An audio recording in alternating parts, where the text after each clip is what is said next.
Elder line Ladakh की जानिब से करगिल में सीनियर सिटीजन्स के लिए एक इन्फॉर्मेशन और अवेयरनेस प्रोग्राम यहाँ पे मुनक़्क़िद किया है ऑडिटोरियम हॉल करगिल में। यहाँ पे आप देख सकते हैं जितने भी जो बुज़ुर्ग शख्सियात हैं, ख़ासकर जो सीनियर सिटीजन्स हैं, वो यहाँ पे आके इस प्रोग्राम से, इस अवेयरनेस प्रोग्राम से और ख़ासकर जो इस जगह पे आके वो फ़ायदा ले रहे हैं। तो यहाँ पे आप देख सकते हैं एल्डर लाइन की जानिब से ये जो टोल फ्री नंबर है, ये एक अहम नंबर है, क्योंकि इस नंबर पे आप कांटेक्ट करके जिस तरह की भी हमारे जो बुज़ुर्ग लोग हैं, जो सीनियर सिटीजन्स हैं, उनकी किसी भी तरह की जो इशू हैं वो यहाँ पे उनके सामने एल्डर लाइन लद्दाख के साथ रख सकते हैं। और ये जो इनिशिएटिव अहम एल्डर लाइन लद्दाख की जानिब से लिया है, जिसमें खासकर department of social welfare, department of health, NHM Ladakh और ऑफिस ऑफ द UIDAI की जानिब से ये प्रोग्राम ऑर्गेनाइज़ किया है। और यहाँ पे जितने भी जो सीनियर सिटीजन्स हैं, उनकी जिस तरह की भी इशू है वो हल करने की कोशिश किया जा रहा है और टोल फ्री नंबर पे कॉल करके इश्यूज़ हल करने की कोशिश कर सकते हैं। तो यहाँ पे आप देख सकते हैं कुछ लोग हैं, इनसे बात करके जानने की कोशिश करेंगे। सर, क्या कहना चाहेंगे? एल्डर लाइन लद्दाख की जानिब से एक यहाँ पे अहम इनिशिएटिव लिया है, एक प्रोग्राम यहाँ पे मुनक़्क़िद किया है। इस प्रोग्राम के ज़रिए जो आप जैसे बुज़ुर्ग लोग हैं, उनकी इश्यूज़ को हल करने की कोशिश किया जा रहा है। तो क्या कहना चाहेंगे इस अवेयरनेस प्रोग्राम के बारे में और किस तरह की समस्या आप जैसे बुज़ुर्ग लोगों का रहता है? हाँ, तो एक तो मैं बहुत बहुत शुक्रिया अदा करूँगा इन हेल्पलाइन का, जो सीनियर सिटीज़न ये खोला है। उनका लेह में इनका नंबर है 14567, तो उस पर भी मैंने कांटेक्ट किया था और आपके ज़रिए भी हमको मालूम हो गया कि इस तरह से 15-16-17 यानी मार्च को यहाँ पर कैम्प हो रहा है। तो और उस ले से भी हमको वहाँ रिस्पॉन्स दे दिया। मैंने फ़ोन मैंने किया था कल, वहाँ एक मैडम थी, उन्होंने भी इसका हवाला दे दिया, इसका रेफरेंस। इसीलिए मैं इनके पास आया था। हम है करगिल के ऑल पेंशनर एसोसिएशन करगिल के उबूरी सदर हूँ। तो मैं इनसे अपना ग्रीवेंस से जो हमारा मसला है, मसाइल है, उनको मैंने इन तक पहुँचा दिया। आपके प्रोग्राम डायरेक्टर को हमने दे दिया है। तो इंशाल्लाह इन्होंने हमको यकीन दहानी किया है कि ये आगे हुक्म तक ये टेकअप करेंगे। तो हमें उम्मीद है इंशाल्लाह ये भी मुदाखलत करके अपना ये असर रसूख चला के अपना ये सब कुछ करके हमको ये हमारे मसला हल करेंगे। मसला तो हमारा, अगर आप कहेंगे तो मसला हमारा फिक्स्ड मेडिकल अलाउंस FMA को लेकर है, जो गवर्नमेंट ऑफ इंडिया ने 2 बार इनको इन्हांस किया है, तो ये आज तक हमको नहीं मिल रहा है। अब तो हमने इस सिलसिले में दर की ठोकरें हमने खाया है। LG साहब के पास गया, डिस्ट्रिक्ट ट्रेजरी ऑफिसर के पास गया, CC करगिल के पास गया, हाँ इवन DC करगिल के पास भी हम तो पूरे एक दिन हम बैठा, लेकिन बदकिस्मती से वो बिजी था, वो इस चीज़ में बिजी थे, फिर ऑफिस मीटिंग में बिजी था। उसके बाद फिर दिन भर हम बैठने के बाद वापस आ गए। तो अल्टीमेटली बुजुर्गों को मिलते हैं। हाँ, ये है पेंशन को, जो गवर्नमेंट रिटायर हो गया है उनको ये अलाउंस है 300 रुपया है। तो पहले 300 रुपया था, अब ये 300 नवंबर 2014 से 300 को बढ़ाकर 500 बना दिया पर मंथ, और जुलाई 2017 से 500 को बढ़ाकर 1000 बना दिया है। तो अब जो UT बनने से पहले जो रिटायर हो गया है उनको ये अलाउंस नहीं मिल रहा है, 1000 के हिसाब से नहीं मिल रहा। UT बनने के बाद जो रिटायर हो गया है उनके लिए, हाँ, तो ऐसा लगता है जो UT बनने से पहले जो रिटायर हो गया वो सुतली माँ के बच्चे हैं, और जो रिटायर हो गया वो असली माँ के बच्चे हैं। UT के बाद जो रिटायर हो गया है ना, अब मुझे माफ़ करें, है ना। तो ये दर की ठोकरें हमने खाया। ये जब हक बनता है तो यहाँ पे आपने अपने इश्यूज यहाँ पे रखा है? हाँ जी, हमने यहाँ रखा, इनके पास रखा, आपके प्रोग्राम ऑफिसर है ना इनका, ये एल्डर हेल्पलाइन का। जी। चलिए, तो आपकी इश्यूज यकीनन जो कुछ बुज़ुर्ग लोग यहाँ पे आए हैं, पेंशनर्स हैं, इनकी इश्यूज़ हैं, इन्होंने अपने इश्यूज़ रखा है, लेकिन बहुत अच्छे जगह पे आके इन्होंने अपने इश्यूज़ रेस किया है। तो यहाँ पे आप देख सकते हैं एल्डर लाइन जो है, इस प्रोजेक्ट के ज़रिए जिस तरह की भी इश्यूज़ हैं हमारे सीनियर सिटीज़न के, उनको हल करने की कोशिश किया जा रहा है। और हेल्प जो इंडिया है वो इम्प्लीमेंटिंग एजेंसी हैं। तो डॉक्टर अभिषेक से हम जानना चाहेंगे, चूँकि programme manager elder line Ladakh हैं। डॉक्टर साहब, हमारे साथ ज्वाइन करने के लिए बहुत बहुत शुक्रिया। जिस तरह से अभी हम बहुत सारे बुजुर्गों से बात कर रहे थे, उनकी कुछ पेंशनर्स के इश्यूज़ हैं, तो इस तरह की भी इश्यूज़ को भी आप हल करने की कोशिश करते हैं? हाँ जी, जुले सलाम। पहले तो जितने भी इशू सीनियर सिटीज़न के होंगे, जो भी सीनियर सिटीज़न पूरे यूटी लद्दाख के हैं 55 से ऊपर, उनका जैसा भी इशू होगा हम सब तरह का इशू हल करने की कोशिश करते हैं, क्योंकि हमारा जो पार्टनरशिप है वो सारे डिपार्टमेंट्स के साथ है, जितने भी यूटी के डिपार्टमेंट हैं। तो कैसा भी इशू होगा हम टेक अप करेंगे, और अगर हम रिज़ॉल्व कर सकते हैं अपने एंड से तो हम पूरा कोशिश करेंगे। तो जैसे अभी जो पेंशनर्स हैं, इनकी अहम जो इशू था, जो इनको कुछ गवर्नमेंट की तरफ से फैसिलिटी मिलता था पैसे की शक्ल में, वो नहीं मिल रहे, उसको कैसे टेकअप कर रहे हैं आप? देखिए, मैंने इनसे कहा है कि जितने भी डॉक्यूमेंट्स, लेटर्स ये भेज चुके हैं एलजी साहब को या एमपी साहब को या किसी को भी, और जो भी लेटर्स इन्होंने लिखे हैं कि वो हमारे साथ शेयर करें। हम जो अथॉरिटी है यूटी में जो बैठे हैं, कमिश्नर सेक्रेटरी हैं फाइनेंस के या जो भी हैं, उनसे हम टेकअप करेंगे इशू। जैसा भी होगा हम अपनी तरफ से पूरी कोशिश करेंगे, एक पूरा चैनल के थ्रू जाएंगे, और अगर हो सका तो हम रिजॉल्व करवाएंगे इनका इशू। तो इसके साथ साथ आपको बताते चले, एल्डर लाइन लद्दाख की जानिब से अलग अलग सीनियर सिटीजन्स को फैसिलिटीज़ यकीनन पहुंचाते हैं। उसमें ख़ास कर आपको बता दें, इन्फॉर्मेशन लोगों को पहुंचाते हैं, और इसमें गाइडेंस, अगर आपको लीगली किसी भी तरह की सपोर्ट की ज़रूरत है, मदद की ज़रूरत है, उस हिसाब से भी कानून की मदद भी आप तक पहुंचाते हैं सीनियर सिटीजन्स को। और उसके अलावा फील्ड जो है इंटरवेंशन करते हैं, और कहीं अगर किसी बुज़ुर्ग शख्स के साथ उसके घर में या घर के बाहर उसके साथ ज़्यादती होता है, या उसको वो बुज़ुर्ग शख्स किसी भी तरह की प्रॉब्लम है, उसको रेस्क्यू भी करते हैं। रेस्क्यू करके उसकी जो इशू हैं वो हल करने की कोशिश करते हैं। तो इन सारे इश्यूज़ के बारे में थोड़ा हम जानना चाहेंगे, तो कैसे आप हल करते हैं? अच्छा, देखिए, जो एल्डर लाइन है वो हेल्पेज इंडिया ने यहाँ इंप्लीमेंट किया है यूटी लद्दाख में। ये एक नेशनल हेल्पलाइन है, पूरे स्टेट्स में चल रहा था। 30 सितंबर को हमने यहाँ लॉन्च किया। जैसे कि आपने पहले बताया कि इसमें एक इन्फॉर्मेशन हम देते हैं, इन्फॉर्मेशन किसी भी तरह का, जैसे ओल्ड एज पेंशन के रिगार्डिंग हो गया है, पेंशन के रिगार्डिंग हो गया है। अब एग्जाम्पल, टोल फ्री नंबर पे कॉल करो, हाँ जो भी जी, इन्फॉर्मेशन चाहिए ले लो। हाँ जी, ये 8 बजे सुबह से शाम 8 बजे तक चलता है, 14567, और कभी इसमें छुट्टी नहीं होता। तो कभी भी आप कोई भी इन्फॉर्मेशन ले सकते हैं। जैसे फॉर एग्जांपल छोटा सा इन्फॉर्मेशन है कि ए टिकट में आपको कंसेशन मिलता है सीनियर सिटीजन को कि नहीं। अब ये सबको नहीं पता है कि कंसेशन मिलता है, तो आप ऐसे इन्फॉर्मेशन के लिए भी हमें कॉल कर सकते हैं।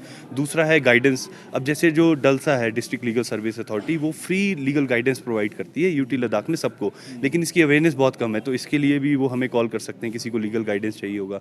जो हमारा सबसे मेन है वो है फील्ड इंटरवेंशन।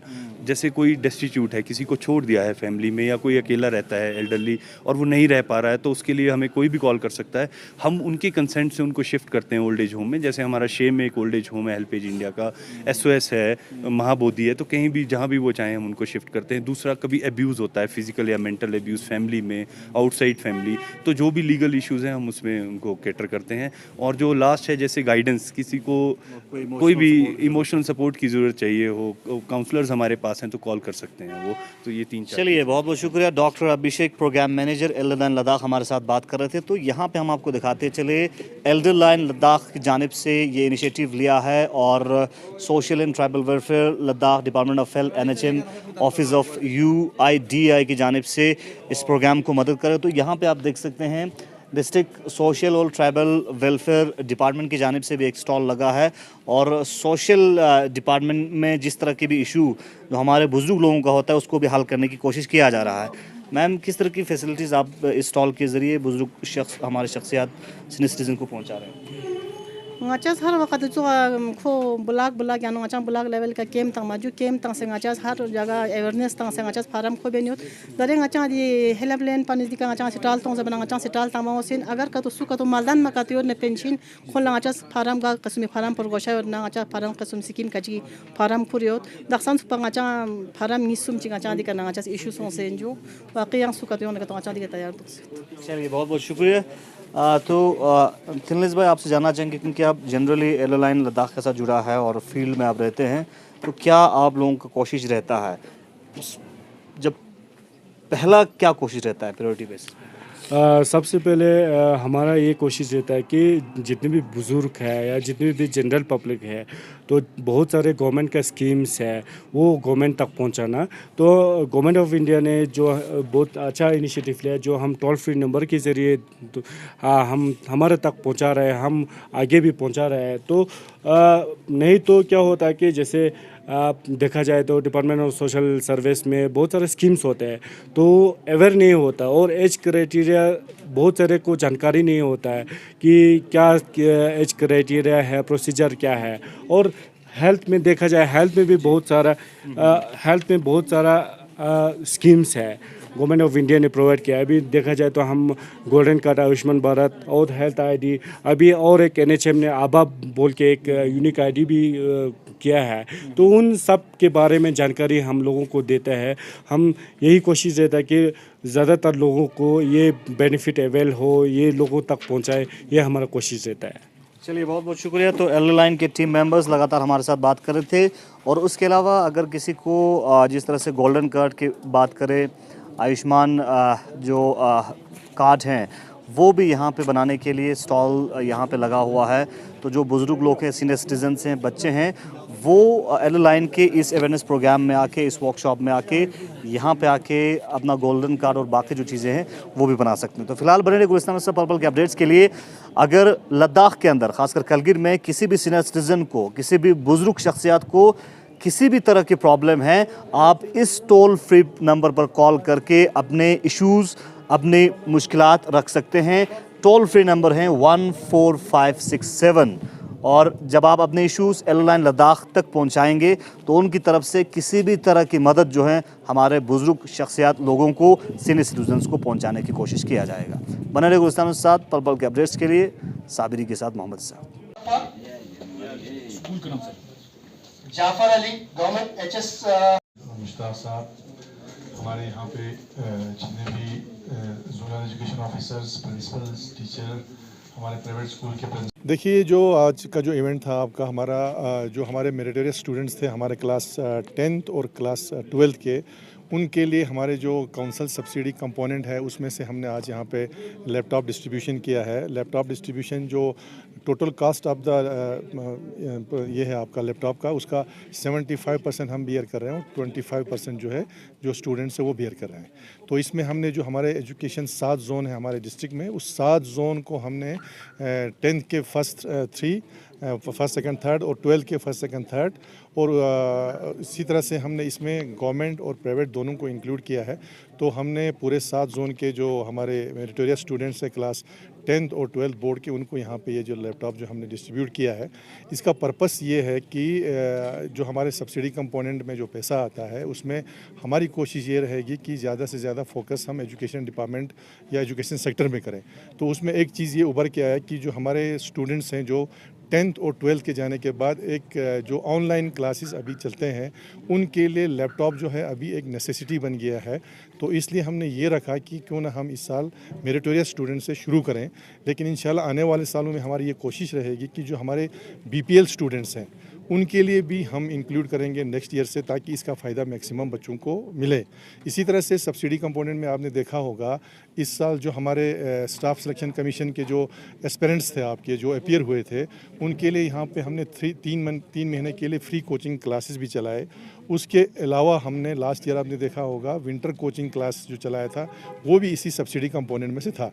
तो ये 2-3 इश्यूज़ हैं, और इंशाल्लाह अभी जब नया प्लान हमारा आएगा तो हम जो स्टेक होल्डर्स हैं उनसे डिस्कस करके कोशिश करेंगे कि इसका जो है सब्सिडी कंपोनेंट में से मैक्सिमम जो है हमारे स्टूडेंट कम्युनिटी को बेनिफिट हो, क्योंकि ये स्कीम एक ऐसा स्कीम है जिसमें हम लोग खुद अपने हिसाब से प्लान बना सकते हैं। ये आपका सब्सिडी में से नहीं है, बस मैं यहाँ पे क्लियर करना चाहता हूँ, ये जो हमारा कैपेक्स बजट है उसमें से हम दे रहे हैं। और लास्ट ईयर हमने 6 बसेस ऑलरेडी जो हमारे दूर दूर के जो हायर सेकेंडरीज हैं जहाँ से डिमांड था उनको दे दिए, और प्लस 6 बस हमने फिर लाया है, वो हम भी डिस्ट्रीब्यूट कर रहे हैं।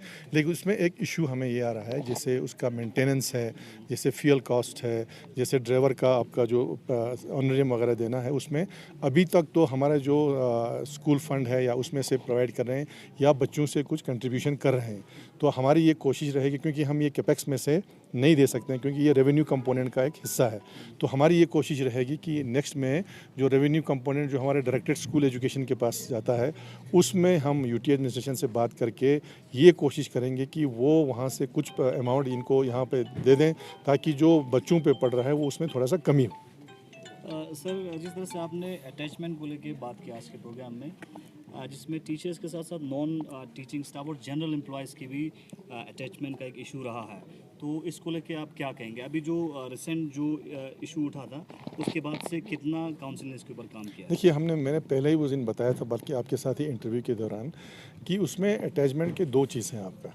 एक तो हमारे जो हैं पहले जो जहाँ पे रिक्वायर्ड नहीं है, जो पहले अटैच हुए हैं या अटैच हो गए हैं, लेकिन वो कहीं पे अपना ड्यूटी नहीं दे रहे हैं, परफॉर्म नहीं कर रहे हैं। मेन एक इशू उसमें ये आया था कि जो आउटसाइड यूटी हैं उसमें जैसे हमारे हॉस्टल्स वगैरह हैं या हमारे करगिल हाउसेस में है, उसमें हमने एक असेसमेंट करने के बाद हमें ये मालूम हुआ कि बहुत सारे ऐसे हैं जो कोई काम नहीं कर रहे हैं, जिनकी वहाँ पे सर्विस की ज़रूरत नहीं है। तो हमने फर्स्ट गो में उनको इमीडिएटली उनको वापस कर दिया है और ये डायरेक्शन सीईओ साहब को कि विद इन ए वीक देखें और जिस स्कूल में है उनके एचओडी से वो रिपोर्ट ले लेगा कि भाई वेदर दे हैव ज्वाइंड और नहीं। अगर नहीं किया है तो उनके सैलरी वगैरह बंद होगा और एज़ पर रूल उनके खिलाफ एक्शन लिया जाएगा। उसके अलावा मैंने ये कहा कि जो स्कूलों में अटैच है हमारे, उनको उसको वर्ड जो है अटैच गलत वर्ड इस्तेमाल किया जा रहा है, बल्कि वो डिप्यूटेशन पे है। They are deputed from one school to other schools as per rationalisation policy उनको डिप्यूट किया गया है, जहाँ पे रोल स्ट्रेंथ के हिसाब से हमने किया। फॉर एग्जांपल जहाँ कम बच्चे हैं वहाँ से टीचर को उठा के ऐसे स्कूल में डालें जहाँ पे रोल हैं, यानी कि वो लोग अपना ड्यूटी दे रहे हैं, वो परफॉर्म कर रहे हैं। ये एडमिनिस्ट्रेशन का हिस्सा है और स्मूथ फंक्शनिंग के लिए हमने ये सिलसिला किया है। और जो नॉन टीचिंग स्टाफ जो हमारे अलग अलग ऑफिस में है वो एज़ पर रिक्वायरमेंट है, क्योंकि आज के डेट में देखिए चाहे यूटी एडमिनिस्ट्रेशन हो चाहे हमारे डायरेक्टरेट्स हो, मैक्सिमम स्टाफ जो हैं वो आपका डिप्यूटेशन पे है।